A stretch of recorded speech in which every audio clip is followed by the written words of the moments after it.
Hello बच्चों, let's read the question given read the given statement and reference to the digestive system of the cockroach.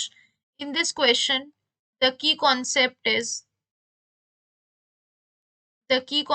is digestive system of cockroach. Digestive system of cockroach. Basically अगर हम बात करते हैं digestive system की, तो most important इसका जो alimentary canal होता है, ये तीन पार्ट्स में डिवाइडेड होता है, थ्री पार्ट्स में डिवाइडेड होता है। That is the foregut, midgut and the hindgut So basically, it is differentiated into three parts, that is foregut, midgut and the hindgut. तो जो हमारा उसके बाद जो हमारा पार्ट आता है विच इज जो हमारा हिंड गट होता है, it is differentiated into five parts chamber, that is the pharynx, oesophagus, crop and gizzard. तो यानी कि फर्दर जो हमारा चलता आता है, दैट इज द जो फर्दर इसके बाद हमारा आता है, जो हमारा हिंड गट होता है, it is differentiated into five parts, that is the buccal chamber. जो हमारा हिंड गट के बाद आता है, that is the buccal chamber.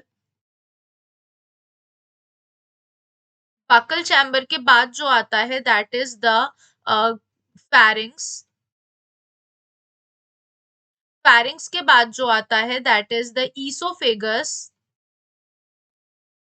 Oesophagus and उसके बाद आता है हमारा क्रॉप, देन आता है gizzard.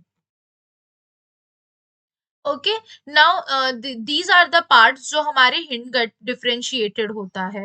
Now also six circular teeth present होते हैं जो फूड को क्रश करते हैं, जिन्हें हम मीजेंटेरॉन कहते हैं। Okay, and also the most common one जो हमारा एलिमेंट्री ईसोफेगस होता है, वो एक सैक लाइक स्ट्रक्चर में ओपन हो रहा है, दैट इज अ क्रॉप। यानी क्रॉप क्या है, यहाँ पे एक सैक लाइक स्ट्रक्चर होता है, सैक लाइक स्ट्रक्चर होता है। हिंड गट हमेशा मिड गट से ब्रॉडर ही होगा, यानी कि it is broader, it is broader. Also जो रेक्टम, फाइनली जो हमारा रेक्टम होता है, it ends up in the anus. वो कहां पर एंड हो रहा है, एनस पे एंड हो रहा है। Now let us watch the options. Alimentary canal is divided into three. Yes. Esophagus opens into sac-like structure, crop. Hindgut is broader than midgut. Yes. Rectum opens through the anus. यानी सारे statement correct हैं, तो हमें बताना है कौन सा incorrect है। तो एक भी इनकरेक्ट नहीं है, तो यानी option D is the right answer. So we can say that D is the right answer to the given question. Hope you guys understand. Thank you.